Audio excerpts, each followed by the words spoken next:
on nutrient management, sponsored by the New Brunswick Soil and Crop Improvement Association through their off-CAF funding and also the off-CAF funding of the other 3 Atlantic provinces. In this last episode, we're going to talk about manure and organic amendment management. I'm going to mostly talk about manure because that's where most of the information is available, but I'll also make reference to some other organic amendments as well. And in many cases, those organic amendments are handled basically in a similar manner as solid manure. But okay, let me start sharing my screen again. We can get underway. As with all the other webinars, this webinar can be considered towards your CEU credits. And here's the login information from your CCA app. I'll show this again at the end of the webinar, so if you miss it now, you can get it later. Okay, all along we've been talking about some of the things that are the unique challenges of Atlantic Canadian soils. Their acidity, their high rainfall, low organic matter, proximity to water bodies, and all of these issues also pertain to how we manage organic amendments and animal manures in particular. And in fact, manure has sort of enjoyed a bit of a rebirth, if you will, or a different perspective, in that people are starting to realize that one of the really unique aspects about organic amendments that is different from traditional fertilizers is they contain carbon. And carbon has such an important role in sustaining the function of our soils, both physically in terms of the soil structure, chemically in terms of cation exchange capacity, and also biologically in terms of the microbial community and the nutrient availability that those organisms mediate. So we're very much interested in these organic amendments as a way of maintaining and building soil health. We're also interested in that traditionally these organic amendments are generated as part of a waste stream.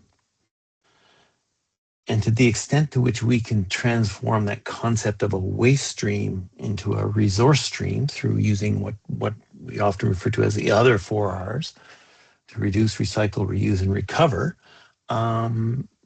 organic amendment management is a way of making the farm nutrient cycling more circular again. One of the things that specialization has done in agriculture is we've linearized nutrient management. We have fertilizers coming in and grains going off to somewhere else in the world, and the manure or the byproducts of those grains never return. Well, at least regionally, one of the advantages Atlantic Canada has is we still have relatively circular nutrient economies within agriculture. Many of the waste products that are generated within the region can be returned and reutilized on the land, and that's a real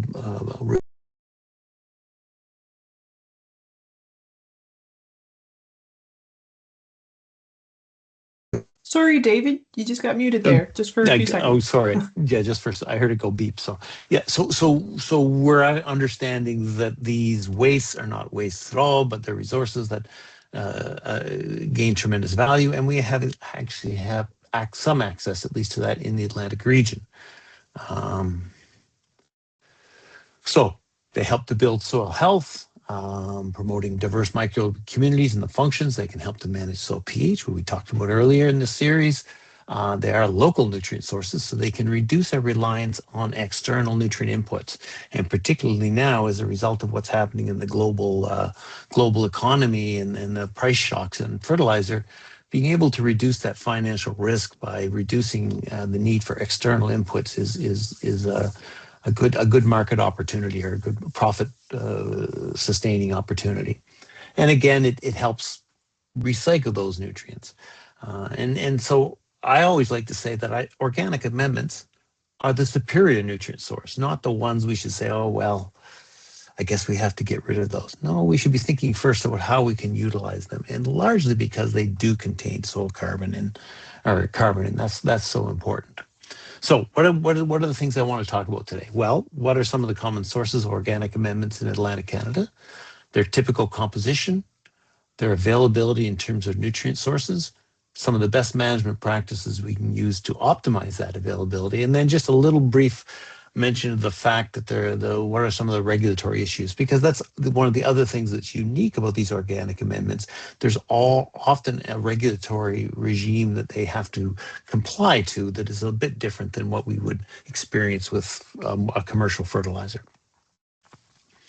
So again, I think we saw this earlier in the series. One of the things that is unique about Atlantic Canada is that we if I showed you the rest of the country, we'd see this blue bar associated with inorganic fertilizer inputs is much larger relative to the organic nutrient sources. But in Atlantic Canada, those organic nutrient sources are still relatively significant, and particularly in Nova Scotia and particularly in Newfoundland, where in fact it's the major source of in this case, nitrogen. It's the major source of nitrogen as opposed to Prince Edward Island and New Brunswick, where because of potato production, oftentimes those inorganic nitrogen sources are far more significant. So organic amendments still play a significant role in Atlantic agriculture. But that role has been declining somewhat. Why? Because oftentimes our animal populations have been going down because of issues around the location of processors affecting the economics of production. And so while we are now becoming more and more appreciative of the value of an organic amendment such as manure, we have less and less of it. And for example, in Prince Edward Island, one of the concerns is there enough manure to support our desire to use it to build soil health? So some of the different organic amendments, again, I've mentioned manures. So we have manures influenced by the various animals that produce them: dairy, beef, swine, poultry, and horse, sheep. And they have different characteristics that reflect not only the dietary regime and the metabolism of that organism, but often also how we predominantly handle that manure. Do we handle it as a liquid system? Do we handle it as a solid system? And that's a profound difference in terms of managing the nutrients within those systems. I will say, and I say this multiple times through, at least in terms of manure production, one of our primary opportunities to influence the efficient use of nutrients in manure is through the feeding regimes that we use. We can influence the phosphorus and nitrogen and potassium content of manure by how we choose our feeding regime and how we optimize that feeding. So it's in part how we handle the manure, but it's also in part how we produce the manure. But we also have other organic amendments. Compost is becoming increasingly popular. The green bin system is generating a lot of compost materials that are of value in an agricultural context. Municipal biosolids are increasingly becoming a nutrient source. We talked about it when we talked about pH as primarily a pH management tool, but they're also an important, valuable source of nutrients, including carbon. And so we need to think about that. Paper mill residuals are also a very important source of both a pH amendment, but also a nutrient and carbon amendment. They tend to have relatively high C/N ratios, so they may have very specific kinds of uses in terms of soil building as opposed to simply a nutrient source. And also since we live by the sea, oftentimes there are some aquatic sources of organic amendments that can be really quite usable and quite affordable and useful in terms of closing those nutrient cycles.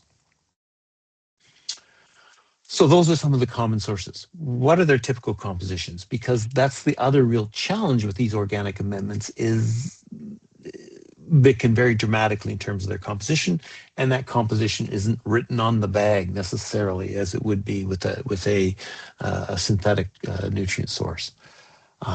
So what kinds of factors influence the composition? In this case, I'm using the example of manure, but we could actually draw a similar diagram for a human sewage system or a compost system or another kind of waste generating process.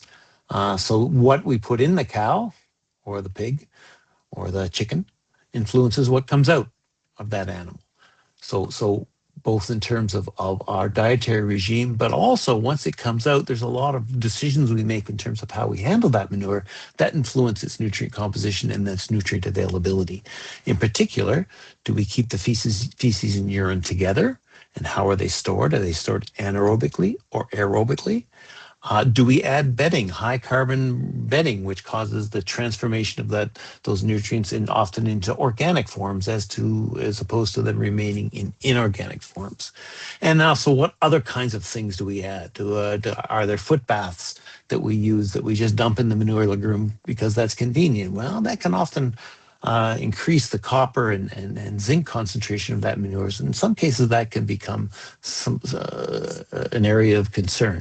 And for example, dairies, do we add our milk house waste, which is a very different kind of composition and changes the composition of that manure, which should influence how we handle that manure. So much of the decision around a waste management system and the value of that waste as a nutrient source is dependent upon how it's generated and how it's managed, which is important to know when you're considering a particular waste source. If we look at the composition of liquid manure, it varies quite significantly depending on the source. In particular, the dry matter content can vary considerably. This is all liquid manure, so relatively low dry matter content, but the total nitrogen content changes somewhat. Poultry manure tends to have much higher nutrient content than, for example, a dairy or a beef manure. The ammonium content is also very important. We're going to talk about nitrogen, total nitrogen versus ammonium, as it influences both plant availability and the potential for loss. Less variability in terms of the phosphorus, with the exception, of course, of poultry. Poultry is always the odd waste stream out in these systems because it tends to be far more concentrated because of the nature of the metabolism of the bird. And the pH of these systems, they tend to be somewhat alkaline or in some cases quite alkaline, and that also influences the potential for loss. And solid manures, again, a lot of the composition and nature of the solid manure depends on what we've added to it to make it solid. Is it straw bedding? Is it wood chips?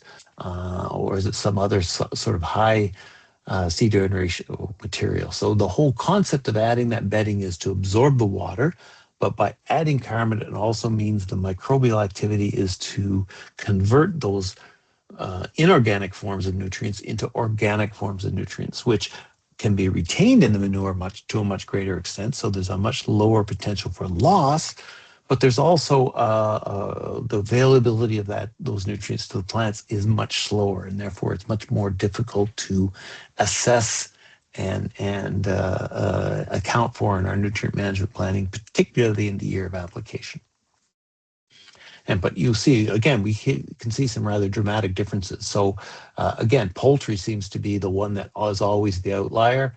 So we have relatively low nitrogen contents, but much higher nitrogen contents and ammonium contents associated with poultry manure, but also some of the other organic sources like household waste can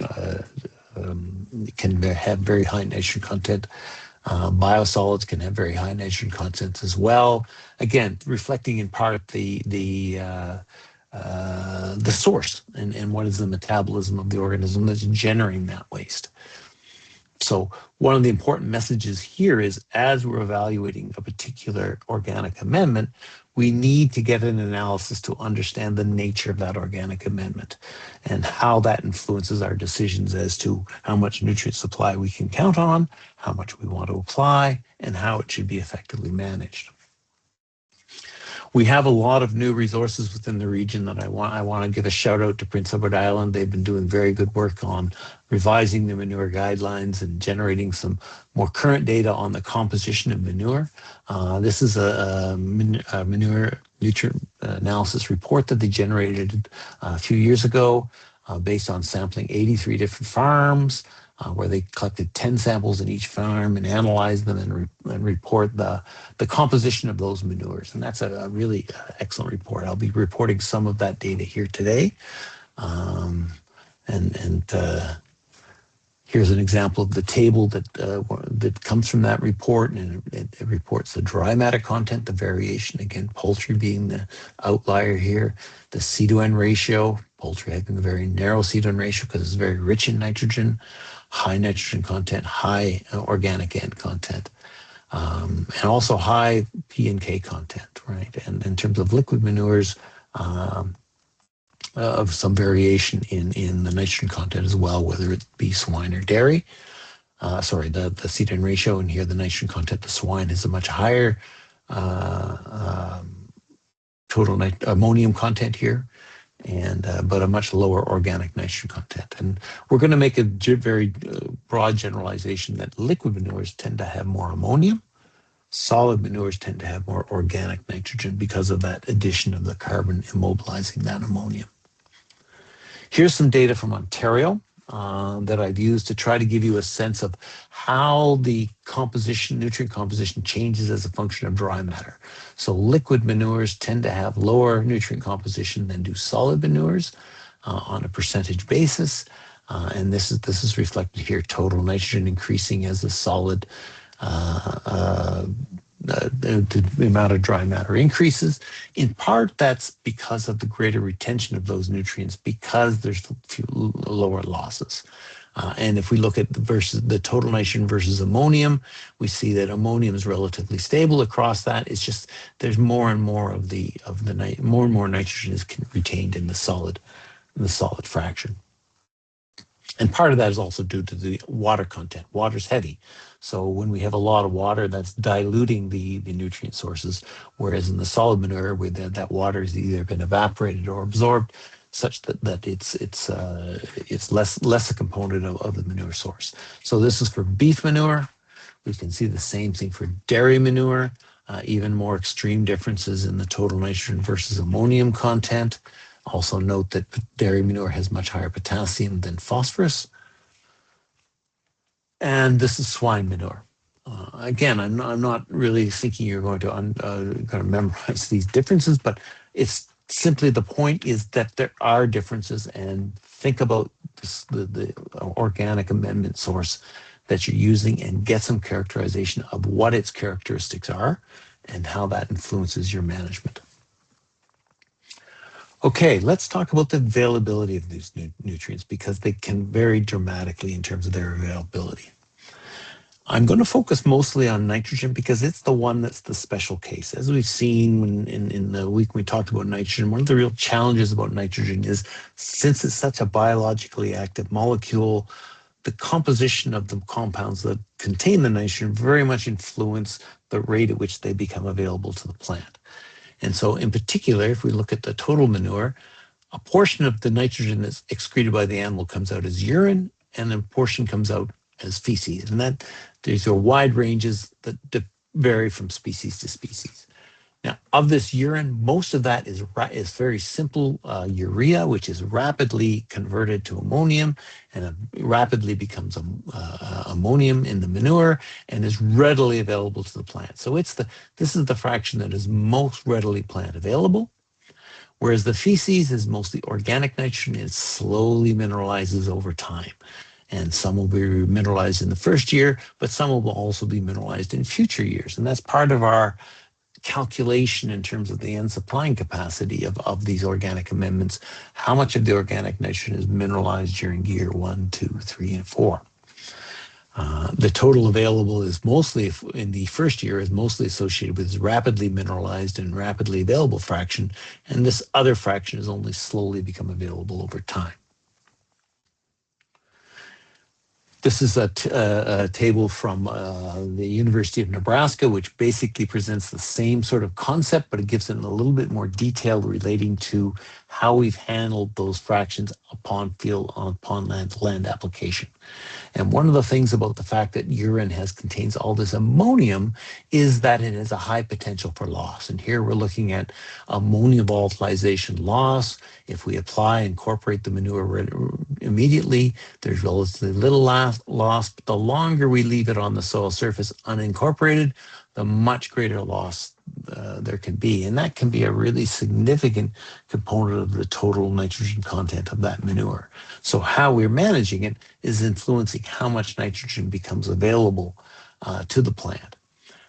Organic nitrogen is a very different story in that it's much lower potential for loss, but also much lower rate of availability in the year of application. So it really only about 50% becomes available in the first year, and it slowly becomes available over subsequent years. So we're losing less, but we also have less available within that first year, and that's important to consider.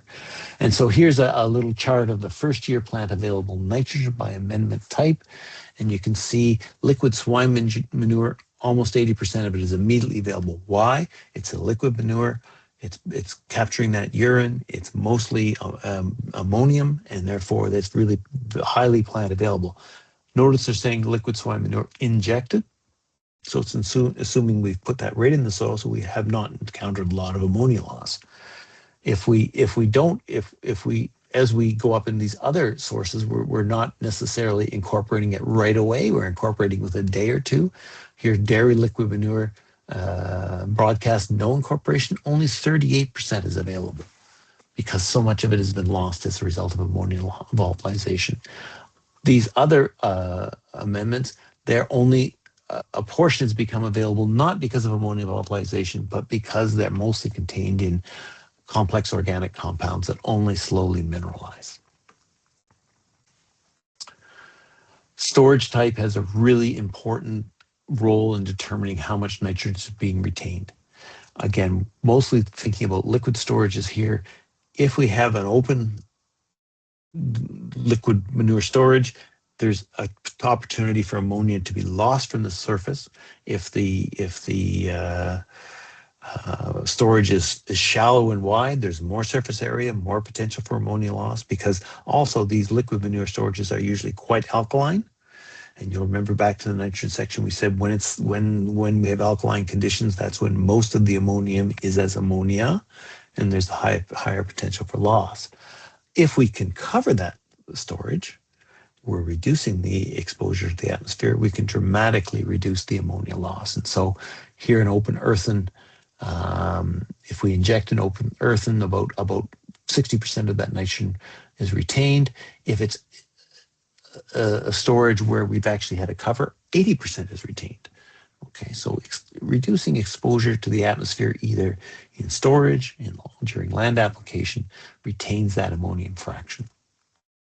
Also, the frequency with which we remove the manure from the barn, because the other place where manure is exposed to the atmosphere is as it sits on the barn floor. So the faster we get that manure off the barn floor and into storage, the more nitrogen we're going to retain. And so here in this a dairy system with a daily scrape retained 60%, whereas if we just left it out in an open feedlot, it was only 40% was retained.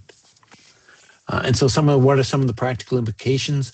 Whenever possible, we want to get the manure into the soil as quickly as possible. So injected in the soil is optimal, but surface application by rapid incorporation is almost as good.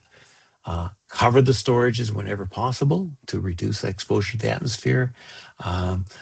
Fall versus spring, we're going to see some data from Prince Edward Island that compares the composition of manure sampled in the storage in the fall versus the spring. Over the winter, we're going to lose some nitrogen. So applying as much as we can in the fall and getting it into the soil is a way in which we can retain it.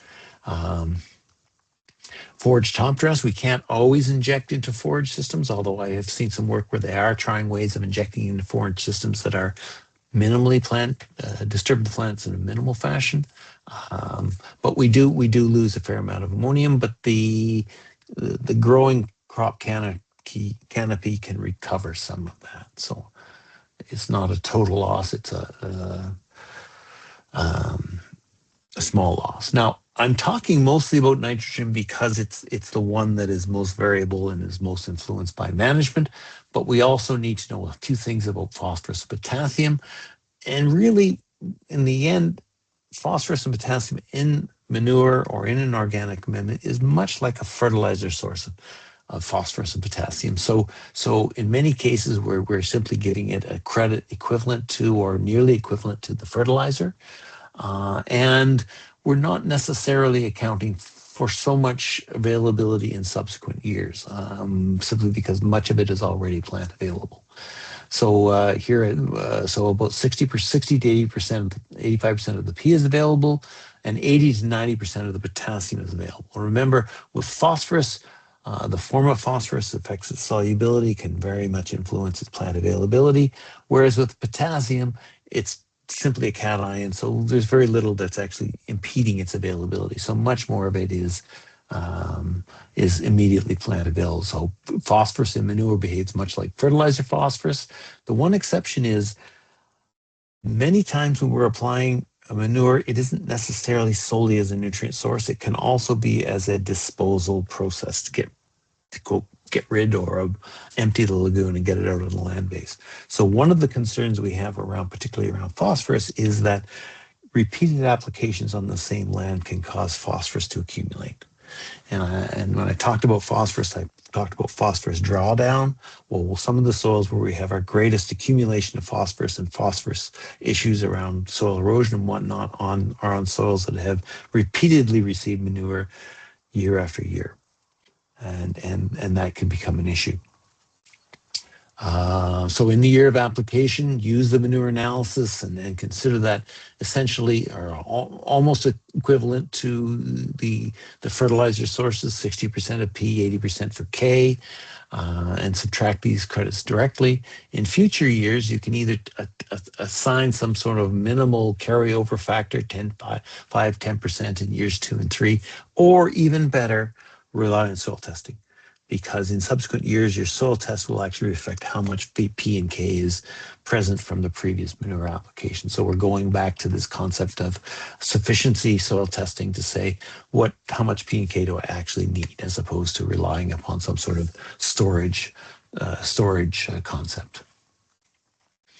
One of the important considerations that is becoming an issue on soils where we have accumulated a lot of phosphorus because of repeated manure application is that, particularly in Ontario, but I think we're going to see that more and more in Atlantic Canada, the rates of manure application that are permitted may become phosphorus-based rather than nitrogen-based.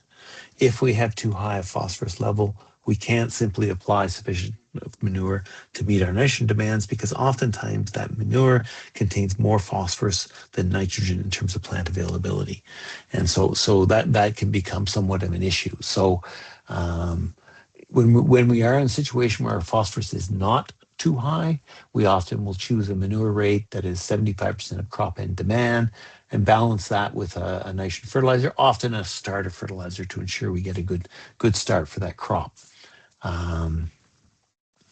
But we should also track residual end credits. Again, multiple applications of manure on the same land, there will be a residual effect, and also the presence of legumes in previous rotations. Has that caused us the nitrogen credit to increase? Where we have a lot of phosphorus accumulating, now we have to start limiting how much manure we put on.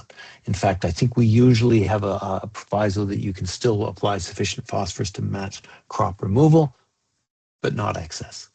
And again, we can then maintain a P balance across the full cropping cycle, but also we should rely very much on frequent testing to assess phosphorus availability. And again, not accumulate, but use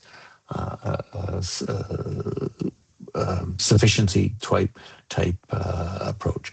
As a general rule, any field receiving more than 5 years with a soil test should be assumed to be P limited until tested. So in absence of information about the P status, if you've applied manure for more than 5 years on a system, assume it's P based as opposed to nitrogen based. I want to highlight a useful tool that the Prince Edward Island Department of Agriculture has put together. In previous years, when I did courses, nutrient management courses, we spent a considerable amount of time going through complex manure calculations that made everyone pull their hair out and Now that's all nicely captured in an Excel worksheet. I've given a copy to Gabrielle to circulate, but it's also freely available on the PEI Department of Agriculture's website. If you simply Google PEI manure nutrient availability calculator, you'll get it. But it allows you to enter the characteristics of your manure, how you're applying it, its C/N ratio to understand the amount of nutrients that will become available in the year of application. And so that's it saves us a lot of work. It's a really excellent tool, and I would strongly encourage you to utilize it. Okay. Um, Now that we are understanding a little bit about the state of those nutrients in manure, what are some of the best management practices that we can employ to use those nutrients most efficiently? Well, first of all, let's consult some sort of a manure management guide. Again, PEI has recently updated their manure management guidelines. Ontario has a good set of manure management guidelines. So make sure you use a resource of that nature to understand what are the opportunities in terms of managing that manure to ensure that you're retaining the nutrients. Again, we're no longer thinking about that as a waste stream, but we're now thinking of it as a nutrient resource. And there are decisions in terms of your herd management or the management of the organic waste stream that can influence both the composition of nutrients and its availability. So let's think about that when we're generating that material, how it's going to influence its value as a nutrient source. The challenge we have to face, however, is manure is a complex nutrient source. Its composition is highly variable, and it's usually or often not in the composition that we wish it were to best supply the plant. One of the real advantages of synthetic fertilizers is you can choose the NPK ratio you want. You can select your blend, you can select your rate, and you have confidence that's exactly how much is going to be supplied to the crop. Uh, Not the case with organic amendments. There's some uncertainty there, and also you have to basically take what you get in many respects. Um, the other challenge is that manure is produced and stored all year long, and sometimes comes with a lot of water. So that complicates management, and it's smelly. The neighbors don't necessarily get upset when you apply synthetic fertilizer. They may get upset when you apply manure. So all those factors sort of come into influencing how we manage manure. And again, these manure management guidelines help you with understanding some of those challenges and how you can deal with them. We're going to fall back on the 4R concept, even though 4R nutrient stewardship really was designed for synthetic fertilizers, by the fertilizer industry. A lot of the same scientific principles apply to this other nutrient source, an organic amendment. So one of the considerations is matching the amendment with the need. So if I have a manure source or an organic amendment that has a very high ammonium content, I need to put that on a crop that needs a lot of nitrogen, like corn. And conversely, if I have a amendment that's only going to supply nitrogen very, very slowly, I may want to apply that to a crop that has relatively low nitrogen demand, where I'm actually trying to build up the organic matter content and build soil health. So those are two different kinds of manure or organic amendments and two different uses, and they're managed differently. But it's important that in terms of right source, we do account for all those end credits. And I made that case in the nitrogen, the week on nitrogen. We need to count those credits in terms of how they're going to contribute to end supply. And I think one of the challenges we've had historically is that too often manure is utilized as a disposal mechanism, and people say, well, I'm uncertain about the nutrient supplying, so I'm going to discount it or ignore it. And that's not the appropriate approach. In terms of right rate, we want to look at the plant available nitrogen as a function of both the ammonium content and the organic nitrogen content times some sort of mineralization factor. Set it to meet 75% of crop demand. And also, it's important to calibrate the spreader. Make sure that we actually are applying what we think we're applying. And that's something that isn't sometimes all that much fun, but it's very, very important. Right time. Now, this is a little bit more tricky because there are other factors that can influence when you're able to apply your manure in terms of when you can access the field, how full your storage is, and whether you have sufficient storage to store the manure over winter. But basically, spring injection is when we're going to have our highest nitrogen use efficiency, particularly for high ammonium content manures like swine manure. Um, but we can solid manures we can put in late summer, early fall for spring for the next year's corn. Never ever apply manure on snow covered or frozen ground. Because for a variety of reasons, your potential for impact on the environment is extremely high. The potential for nitrogen loss is extremely high. And it also is going to get redistributed in the landscape, which means you're going to have even greater uncertainty as to how much nutrient is available where within your field. We should also try to avoid pre-rain or snowmelt periods. And at one point or another, people said, gee, well, I wonder if just before rain's a good time to apply liquid manure because that will minimize ammonia loss. Well, but it also can minimize movement of that manure within the landscape. So that's not really a good idea. Right place, prioritize the fields with greatest nutrient need. Historically sometimes the closest field to the barn got most of the manure. We shouldn't be doing that. We need to put it where that nutrient's needed, not where it's convenient. Inject or incorporate within 24 to 48 hours. That's critical. That's really important in terms of ammonium perspective. With liquid manures, a little bit less of an issue with solid manures, but still a bit of an issue with solid manures. It's important that we maintain these provincial setbacks that are detailed in the manure management guidelines and in the legislation. We do not want to impact drinking water wells or surface waters. Many of the issues that relate to manure are about not the nutrient content of manure, but the E. coli content or the bacterial content. So there's a lot of concern about the use of these wastes impacting water wells and influencing the bacterial content of those wells. So we want to make sure we stay within those guidelines and avoid steep slopes and whatnot, because again, the erosion potential in those systems is quite high. So in terms of actual manure management within the storage system, for solid manure, if we can keep the water out, life gets a lot easier. Water makes the manure difficult to handle and heavy. Transporting water is very expensive. So if we can keep the water out and we can retain any runoff that is generated, it makes the manure more valuable as a nutrient source and more economical to spread. Composting the manure. There's a lot of debate as to whether manure should or should not be composted. Composting, it does produce a more stable, more uniform product, but it's a more stable product. So it's more of a long-term nutrient source rather than a short-term nutrient source.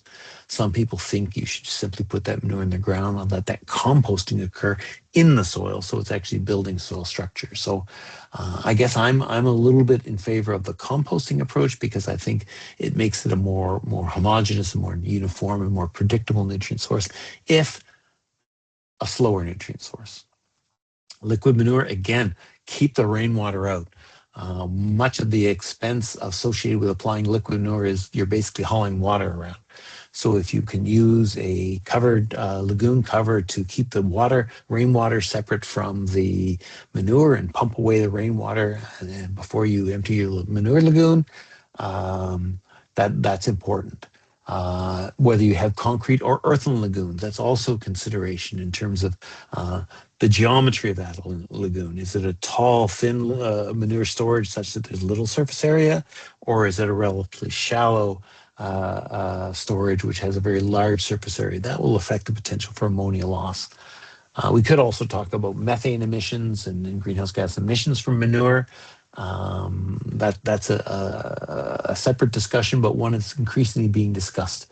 Things like acidifying storages to reduce methane production and other factors of that nature are putting covers onto and trapping that methane to prevent it from being lost. I want to reemphasize this. I've already said it, but I think it's a really important thing to reflect upon. The nutrient content of an organic amendment is largely influenced by its source.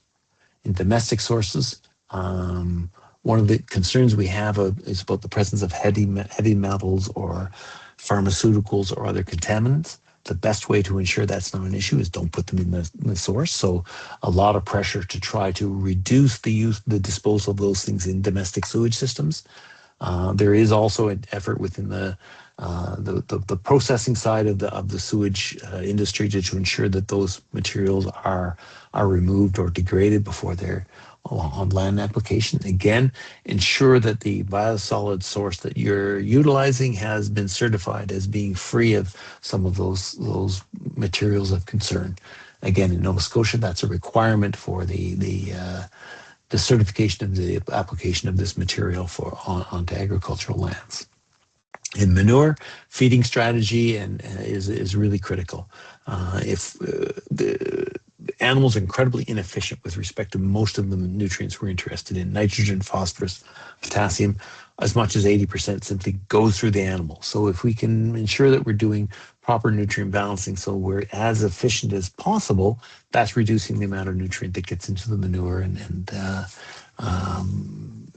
can influence also the ratio of those nutrients. We also want to use manure handling and storage systems that conserve nitrogen. Again, I've talked about ammonia a lot, storage covers, reducing air exposure, injection or rapid incorporation of manure to reduce that ammonia loss pathway. And avoid unnecessary materials in that waste stream. Water, milkhouse wastes, boot washes, those kinds of things that can put materials into that manure that you don't really want in your soil or are expensive to haul around. Water, we love water, but it's expensive to haul around. And also there are some more innovative manure handling strategies that separate the solid from the liquid and allow you to manage the solid fraction as a soil amendment and the liquid fraction more as an immediate plant available nutrient source. And so those are some other management options that are really important. And I can't emphasize this enough, particularly with these organic amendments, you have to have a test to understand what you're managing. Because even from farm to farm or from biosolid to biosolid, the nutrient composition can change. We do have analytical reports for manure analyses in most of the labs that service the region. They have very, very similar kinds of outputs. They often analyze the material as received, in other words, based on the water content that when it's received, and as a result, they'll report a dry matter content. What percentage of the volume of that manure was actually dry material? And then it gives some very standard carbon to nitrogen ratio, which is important in understanding the potential for nitrogen mineralization, the phosphorus, potassium, calcium, magnesium, your base cations, copper content, usually in parts per million, and ammonium content. And one of the things we want to think about is ammonium relative to total nitrogen and how that influences the plant availability of that amendment. If we look at the influence of covering versus exposing storages, again, this is information from that PEI survey. In terms of percent ammonium, there tends to be, when covered, higher ammonium content than when exposed, but that's not always the case. There's quite a bit of variability there. So it depends a little bit on the system, but there is certainly the potential to retain ammonium, particularly in poultry systems, when we're covering that manure source. And similarly, if we look at the storage in the spring versus the fall, oftentimes the fall storage will have higher ammonium content, and some of that ammonium is lost over the winter period. And so that if we can get that material in the soil in the fall, we have more likely to retain that nitrogen and keep it in the system. The other important thing to realize is, particularly with liquid storages, as you pump them out, the nutrient composition changes, particularly when the stuff starts to get really thick. So if we look here in the early stages of pumping, we can have a fairly consistent nutrient composition. So this is potassium, nitrogen, dry matter, and phosphorus. But at the end, when we get that really thick stuff, particularly the phosphorus content goes way up. Why? Because remember, we said phosphorus is so insoluble. Well, it's insoluble and settles into that sediment material, so we can get really high phosphorus concentration. So this can be a bit of an issue, or an opportunity. So if I have some soils, sites, land where I really don't want to put too much phosphorus on, this initial pumping material has lower phosphorus.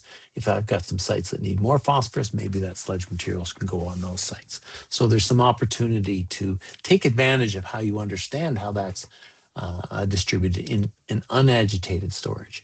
If we agitate the storage for a period of time, and this says 2 to 4 hours, I don't think is enough. I think usually we agitate for a day or 2 days, but that can actually homogenize the manure to a greater extent, and that's that provides a more uniform nutrient source. I have to say I'm a little suspicious that it gets that uniform.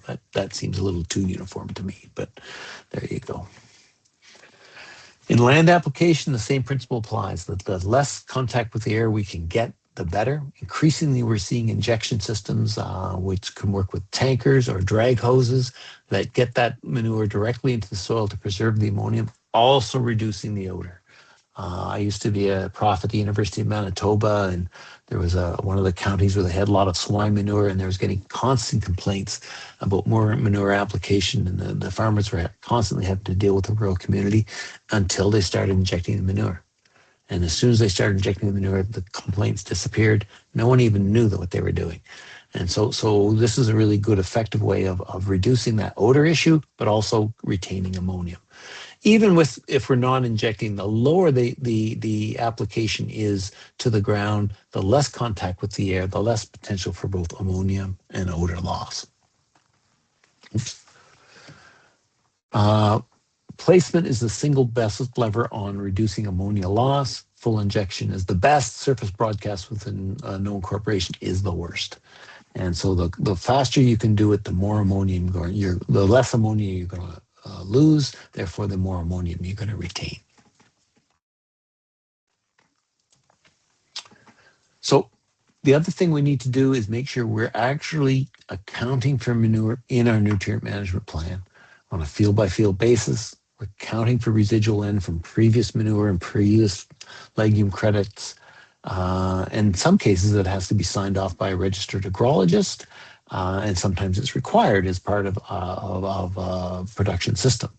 But nonetheless, it should be reviewed annually and updated to reflect recent tests of both the soil and the amendment, whether it be manure or another amendment. So in terms of testing, we should be soil testing every 2 to 3 years. Manure test every 3 years. One of the things that's useful about manure is that if our production system isn't changing and our manure handling system isn't changing, the manure composition stays relatively constant. So while it's a messy business to test the manure, once we get a value, that's useful for a number of years. It's important that as we do testing of manure, we request total nitrogen and ammonium. Not all labs will necessarily do ammonium in the manure, and it's really critical because it's that ammonium that's the plant available within the year of application. For biosolids, also make sure there's a screening for trace metals, and actually even manures, particularly in situations where there's footbaths and whatnot within the farm. The metal concentration in those manures can become elevated. And keep records of what you're using, what fields that go on, how you've calibrated your wagons, and just keep track of how much nutrient is going into each field. So those are the best management practices. I want just a final little slide on regulatory snapshot to make sure that you're aware of the regulations within the province that you're operating. There are different acts, environmental acts and agronomic acts that influence how you can use organic amendments. This is just a very quick survey. I'm not going to of those. I'm not going to go through them, per se, but I strongly urge you to make sure you understand the regulatory environment within which you're operating, because particularly with respect to water impact upon water, um, not complying can have very significant ramifications, both financially and environmentally. One of the things to be aware of is setbacks from water bodies, and these. Here's an example from Nova Scotia and Prince Edward Island. The kinds of setbacks you need to be aware of, and in recreational areas, water courses, drilled wells, all differ. And again, there's also regulations around winter spreading. In general, we should not be applying manure on frozen ground, but there are slight differences in the way those are discussed within the various provinces. Similarly, storage standards. How much storage do you have to have within your jurisdiction? I expect most of you have already dealt with that in terms of establishing your storage and your operation, but it's important to understand what those regulations are. And don't put manure on snow. It's just a very bad idea from an environmental and as well as a nutrient use efficiency perspective. Okay, that's what I wanted to talk about. The value of these organic amendments, their typical composition, how their composition influences availability, how best management practices can be used to enhance that nutrient availability and best utilize that nutrient, and the regulatory environment in which we operate. So, this is one last slide about the metal composition. We can consult the CCME on soil quality guidelines for agricultural soils and the kinds of levels that we need to be concerned about in terms of agricultural production. So that's the Canadian Councils for the Ministers of Environment. And in terms of takeaways, test and budget. So test your amendment and include it in your crop nutrient budget. Inject or incorporate as soon as possible to avoid ammonia loss. Time availability to the crop, particularly with liquid manures, because of that ammonia availability can be a really valuable source of nutrients. Watch the phosphorus, not just the nitrogen. Again, particularly in those soils where we're building up a lot of phosphorus. And then also the last one is build a regional toolbox.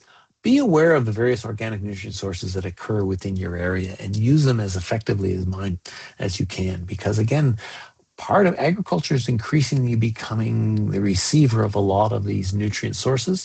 We don't want to be just willy-nilly about it and accept anything, but we do have a really good opportunity to circularize our nutrient budget within the region. And I think could be a real strength in terms of the sustainability of our agricultural production and reducing the risks of by these fluctuations in fertilizer prices and whatnot.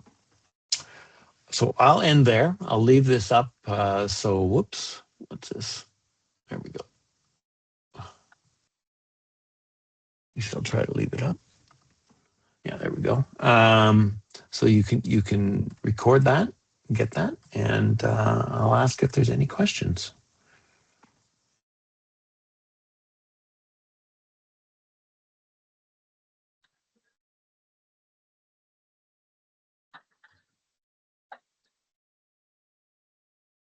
Dave Walker has a question. Yeah, Dave, could you make a few comments about digestate and the smells or non-smells that come from digestate and the nutrient content? I don't know whether I can speak intelligently about that, Dave. I have not had that much experience with digestate. I'm thinking it's an anaerobic process, so it can generate some smelly stuff. But I can't speak intelligently to that. Sorry. I do realize that what goes into the anaerobic biodigester would influence what comes out. So maybe it was a bit of an unfair question. Yeah. Well, and also it's something that's becoming much more popular. I should know about, but I guess I'd fall back to test the nutrient source, or have a test provided if you're purchasing it from someone. And in terms of odors, if you can get it into the soil quickly, you're going to have less odors. If no Sorry, one you were else gonna is say. if no one else is going to ask a question,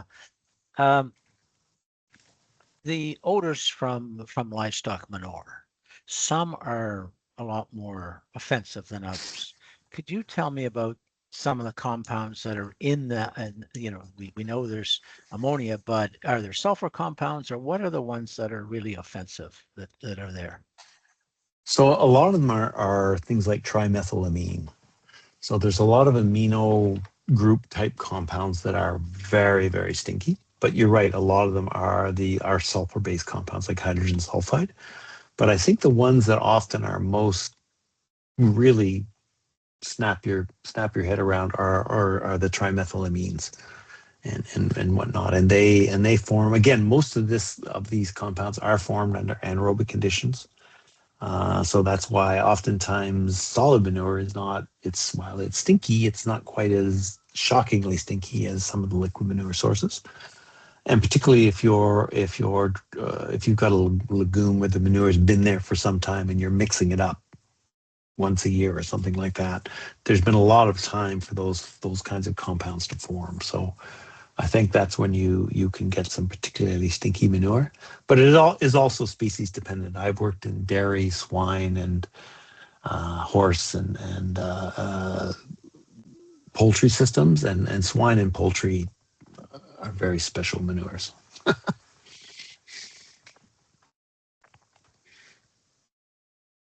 Although dairy has a distinct smell too. I don't find it as offensive, but it can be, it can get your attention. See, Marina has her hand up. Hi, David. I was speaking with a dairy producer, and he had gotten hold of some wood ash from a local pulp mill that we have here. What are your feelings about wood ash? He was worried that there might be too many metals or too many metals in it, but he wasn't sure. Yeah, that's a valid concern, and I think he needs an analysis to determine that, because one of the things that happens with wood ash is you take a massive amount of wood and you combust it down to a very small amount of material. Well, you get rid of a lot of the carbon and other compounds, but you don't get rid of the metals. So it can be, depending on what the source was that was being combusted or processed, it can cause a very high concentration of metals. So I think he would want some sort of a metal analysis. Okay. It also can be very alkaline. So, for example, if he was adding that to manure storage, it could make the storage quite alkaline, which could make the result in a lot of ammonia loss.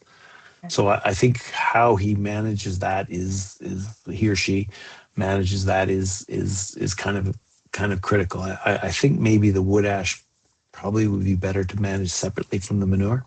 Okay. Thank you. My personal opinion. Yeah. Gabrielle.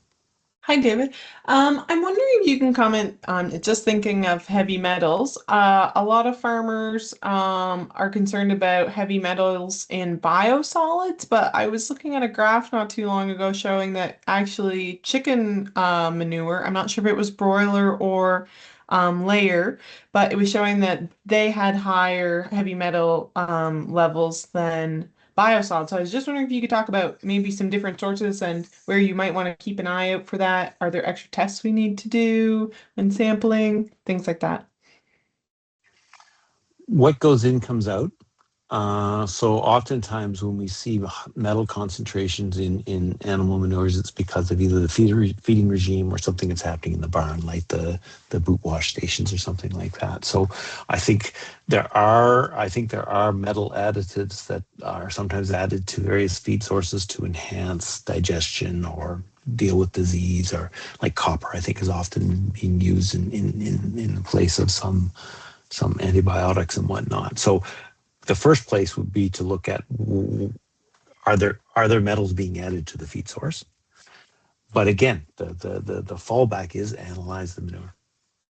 That's because I think you're right. You can't assume that manures are necessarily low in metals. Most probably are, but not all. Same with biosolids. You can't assume that all biosolids are low in metals or high in metals. It'll depend on where the biosolid came from and how, for example, that community dealt with its industrial waste versus its domestic waste. In some communities, those waste streams all come together to just produce sewage, and that's what the plant has to manage. Well, that can very much result in very high metal loading to that sewage, septic system, that sewage system. Or you may have a system that's predominantly residential and there's very little metal going in. So it's highly variable and very much dependent upon the source. And the only way to be sure is to analyze. Okay, I have a follow-up question. For municipal sources, like you said, is there any treatments that like a farmer or an agronomist or agrologist should be looking for when looking at analysis, like a certain temperature maybe that should be reached or a chemical treatment, just anything like that that would say, hey, maybe this has been done correctly, or I don't know if correctly is the right word, but has been done treated well. Well, if it's a composting source, it shouldn't be hot. So Yes. so if you get something and it's steamy and hot, that means it's not finished the composting process. How uniform does it look as an amendment? Is it all kinds of bits of plastic and other stuff in it? That affects the quality of that as an amendment. You don't necessarily want that stuff in your soil. So some of it is visually inspecting the material for its consistency, its temperature, and whatnot, but also understanding who's processed it and how they processed it. So if you're buying an amendment from a supplier, what do you know about that supplier? Again, what is the feedstock that they're using? Are they maybe it's green bin, but what else are they putting in with the green bin? Because oftentimes the green bin is very narrow C/N ratio.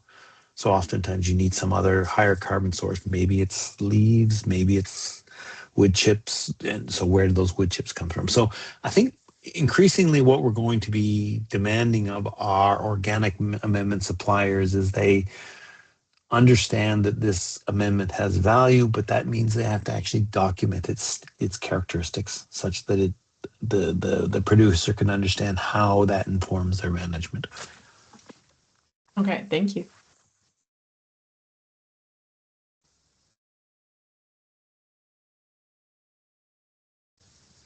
Dave Walker. Yeah. These liquid manure, these big liquid manure lagoons, there's there's a lot of agitation going on there. I'm just wondering, agitation is exposing more Yeah. surface area, and so if you agitate these things for 2 hours compared to 2 days, I'm just wondering, is there a lot of loss there as a result of agitation? There will be, for sure. I mean, it's unavoidable. Same as you pump it out of the lagoon into the manure spreader. I don't know whether you've been where that's happening. There's definitely vapor loss there, odor and ammonia. So it's a little bit unavoidable. That's why there's a lot of interest in things like acidifying the manure, so that it's predominantly ammonium, and there's less odor type compounds produced, and therefore there's less odor and less ammonium loss. But you're right. Any sort of agitation like that will cause ammonia loss. And ironically, if you had a nice cover over your manure to keep as much ammonium in as possible, and then you take the cover off and or just agitate that and pump it into a spreader, you're going to get more ammonia loss because you conserve more ammonia. So it's a little bit of like trying to plug the holes in a bucket. You can only plug so many, but the more you plug, the less water you lose, right? So it is a bit of a losing game, but we have to do the best we can do. The ultimate solution is, again, to try to convert more of that ammonia into ammonium by either by acidifying or, again, one of the advantages of solid manure, immobilizing. You immobilize that nitrogen so it becomes a longer term nitrogen source, but less susceptible to loss. But yes, there's ammonia loss for sure.